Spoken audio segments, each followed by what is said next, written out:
সুপ্রিয় দর্শক, আসসালামু আলাইকুম। সবাইকে স্বাগত জানাচ্ছি আজকের গুরুত্বপূর্ণ সংবাদে। প্রথমেই জানিয়ে দিচ্ছি সংবাদ শিরোনাম। এমপিও শিক্ষকদের বৈশাখী ভাতার প্রস্তাব মন্ত্রণালয়ে। এদিকে গণভোটের রায় বাস্তবায়নের দাবিতে ১১ দলের ৫ দিনের কর্মসূচি ঘোষণা।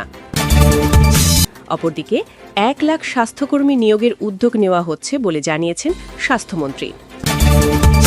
এবং সবশেষে থাকছে ডিবি হারুন গ্রেপ্তারের প্রচার, অনুসন্ধানে যা জানা গেল। শুনছিলেন সংবাদ শিরোনাম, এখন বিস্তারিত।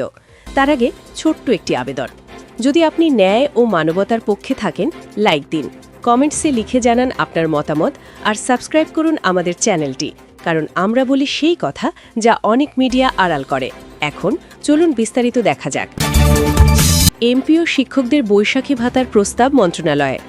বেসরকারি শিক্ষা প্রতিষ্ঠানে কর্মরত এমপিওভুক্ত শিক্ষক কর্মচারীদের বৈশাখী ভাতার প্রস্তাব শিক্ষা মন্ত্রণালয়ে পাঠানো হয়েছে।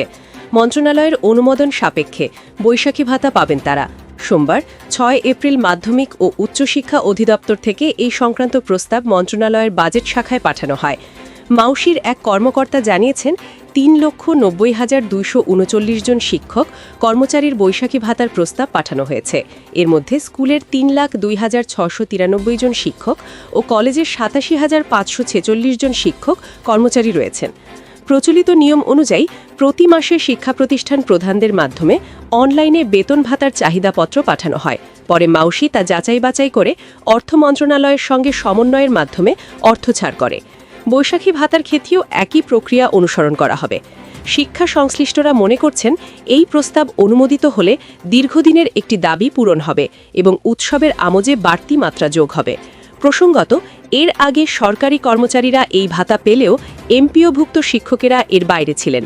এবারই প্রথম তারা এই আর্থিক সুবিধা পাবার অপেক্ষায় রয়েছেন। এদিকে গণভোটের রায় বাস্তবায়নের দাবিতে ১১ দলের ৫ দিনের কর্মসূচি ঘোষণা। গত জুলাই জাতীয় সনদ অনুযায়ী রাষ্ট্র সংস্কারে অনুষ্ঠিত গণভোটের রায় বাস্তবায়নের দাবিতে সারা দেশে ৫ দিনের কর্মসূচি ঘোষণা করেছে বাংলাদেশ জামায়াতে ইসলামের নেতৃত্বাধীন ১১ দলীয় ঐক্য। এই কর্মসূচির মধ্যে রয়েছে গণসংযোগ, লিফলেট বিতরণ, সেমিনার ও বিক্ষোভ। মঙ্গলবার ৭ এপ্রিল দুপুরে জামায়াতের কেন্দ্রীয় কার্যালয় সংলগ্ন আল ফালাহ মিলনায়নে এক সংবাদ সম্মেলনে ১১ দলীয় নির্বাচনী ঐক্যের পক্ষে এই কর্মসূচি ঘোষণা করেন বাংলাদেশ খেলাফত মজলিসের আমির মাওলানা মামুনুল হক। কর্মসূচি ঘোষণা করে মামুনুল হক বলেন, আগামী ৯ এপ্রিল থেকে ১৩ এপ্রিল সারা দেশে লিফলেট বিতরণ ও গণসংযোগ করা হবে। রাজধানীর শাহবাগে এই কর্মসূচির উদ্বোধন করা হবে। এছাড়া ১১ এপ্রিল সব মহানগরীতে ও ১২ এপ্রিল সব জেলায় বিক্ষোভ এবং ১৩ এপ্রিল রাজধানীর কাকরাইলের ডিপ্লোমা ইঞ্জিনিয়ারিং ইনস্টিটিউটে জাতীয় সেমিনার অনুষ্ঠিত হবে। সংবাদ সম্মেলন পরিচালনা করেন জামায়াতের assistant secretary general Hamidur Rahman Azad. আরও উপস্থিত ছিলেন জামায়াতের সেক্রেটারি জেনারেল মিয়া গোলাম পরোয়ার, খেলাফত মজলিসের মহাসচিব আহমদ আব্দুল কাদের, জাতীয় নাগরিক পার্টির মুখ্য সংগঠক উত্তর অঞ্চলের শারজিস আলম ও শীর্ষ যুগ্ম আহ্বায়ক আরিফুল ইসলাম আদিব, এবি পার্টির সাধারণ সম্পাদক আসাদুজ্জামান ফুয়াদ, বাংলাদেশ লেবার পার্টির চেয়ারম্যান মুস্তাফিজুর রহমান ইরান প্রমুখ। এর আগে সকাল ১০টা থেকে আল ফালাহ মিলনায়নের সংবিধান সংস্কার পরিষদের অধিবেশন আহ্বান করা হয়।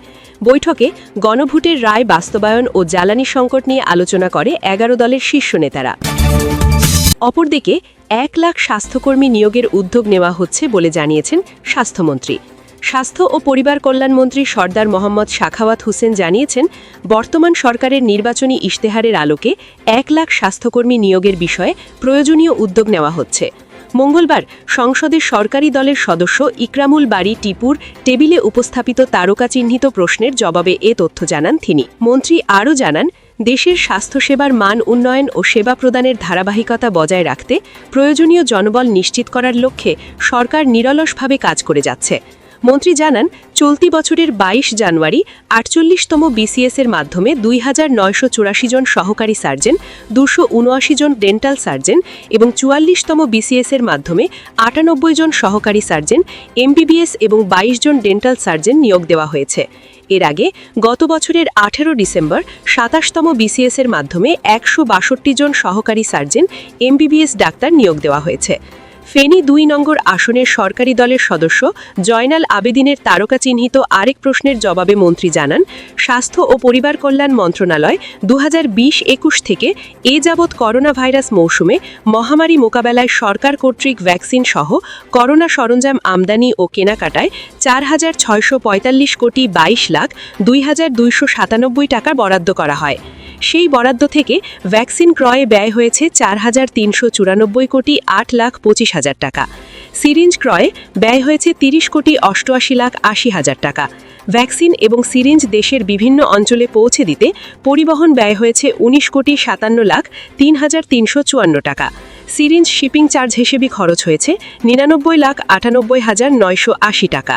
তিনি জানান, ভ্যাকসিন ক্রয় সংক্রান্ত বিষয়ে স্বাস্থ্য ও পরিবার কল্যাণ মন্ত্রণালয়ে কোনো অভিযোগ দায়ের হয়নি। তবে সরকার সর্বদা স্বচ্ছতা ও জবাবদিহিতা নিশ্চিত করতে প্রতিশ্রুতিবদ্ধ। এই সংক্রান্ত কোনো সুনির্দিষ্ট তথ্য বা অভিযোগ পাওয়া গেলে তা যথাযথভাবে পর্যালোচনা করা হবে এবং প্রয়োজনীয় ব্যবস্থা নেওয়া হবে। এবং সবশেষে থাকছে ডিবি হারুন গ্রেপ্তারের প্রচার। অনুসন্ধানে যা জানা গেল, গ্রেপ্তার হলেন ডিবি হারুন শিরোনামে মূলধারার গণমাধ্যম যমুনা টেলিভিশনের ডিজাইন সংবলিত একটি ফটোকার্ড সম্প্রতি সামাজিক যোগাযোগ মাধ্যমে প্রচার করা হয়েছে। ফটোকার্ডে ঢাকা মহানগর পুলিশের গোয়েন্দা বিভাগের সাবেক প্রধান মোহাম্মদ হারুন অর রশিদের গ্রেপ্তার হওয়ার ছবি দাবিতে একটি ছবি সংযুক্ত করে প্রচার করা হয়েছে। ফ্যাক্ট চেক: রিউমার স্ক্যানার টিমের অনুসন্ধানে দেখা যায়, গ্রেপ্তার হলেন ডিবি হারুন শিরোনামে যমুনা টিভি আলোচিত ফটোকার্ড প্রকাশ করেনি। প্রকৃতপক্ষে যমুনা টিভির ফটোকার্ড ডিজাইনের আদলে ডিজিটাল প্রযুক্তির সাহায্যে আলোচিত ফটোকার্ডটি তৈরি করা হয়েছে। এছাড়া ডিবি হারুনের আটক অবস্থার ছবি দাবিতে প্রচারিত ছবি কৃত্রিম বুদ্ধিমত্তার সাহায্যে তৈরি করা হয়েছে। এ বিষয়ে অনুসন্ধানে আলোচিত ফটোকার্ডটি পর্যবেক্ষণ করে দেখা যায়, এতে যমুনা টিভির নাম, লোগো উল্লেখ রয়েছে। এরই সূত্র ধরে যমুনা টিভির ফেসবুক পেজ এবং ওয়েবসাইট পর্যবেক্ষণ করলে এই সংক্রান্ত কোনো ফটোকার্ড বা সংবাদ খুঁজে পাওয়া যায়নি। যমুনা টিভির ইউটিউব চ্যানেলেও এই বিষয়ে কোনো সংবাদ বা তথ্য পাওয়া যায়নি। এছাড়া যমুনা টিভির ফেসবুক পেজে প্রচারিত ফটোকার্ডগুলোর সাথে আলোচিত দাবিতে প্রচারিত ফটোকার্ডের তুলনা করলে শিরোনাম ও ফন্টের আকারে পার্থক্য দেখা যায়। এছাড়াও যমুনা টিভির ফটোকার্ডে এরূপ সংবাদের ক্ষেত্রে ফটোকার্ড প্রচারের তারিখ উল্লেখ করা হয়, কিন্তু আলোচিত ফটোকার্ডে তারিখের উল্লেখ নেই। পাশাপাশি প্রচারিত ফটোকার্ডে বিস্তারিত কমিটি লেখা রয়েছে, কিন্তু যমুনা টিভির ফটোকার্ডে এরূপ কোনো শব্দগুচ্ছ থাকে না। এ থেকে নিশ্চিত হওয়া যায় যে ডিজিটাল প্রযুক্তির সাহায্যে সম্পাদনার মাধ্যমে যমুনা টিভির ফটোকার্ডের আদলে ভুয়া এই ফটোকার্ডটি তৈরি করা হয়েছে। পরবর্তীতে আলোচিত ফটোকার্ডের সংযুক্ত ছবির বিষয়ে অনুসন্ধানে ছবিটি আসল হওয়ার সপক্ষে কোনো নির্ভরযোগ্য তথ্য প্রমাণ পাওয়া যায়নি। ছবিটি পর্যবেক্ষণ করলে ডিবি হারুন, পুলিশ, সাংবাদিকের অঙ্গভঙ্গি, ত্বকের গঠন ও পারিপার্শ্বিক অবস্থায় অস্বাভাবিকতা লক্ষ্য করা যায়, যা সাধারণত এআই প্রযুক্তির সাহায্যে তৈরি কন্টেন্টে লক্ষ্য করা যায়। পাশাপাশি প্রচারিত ছবিটি এআই প্রযুক্তির সাহায্যে তৈরি কিনা তা যাচাই করতে রিউমার স্ক্যানার টিম গুগলের বিশেষ শনাক্তকরণ প্রযুক্তি সিন্থ আইডি ব্যবহার করে।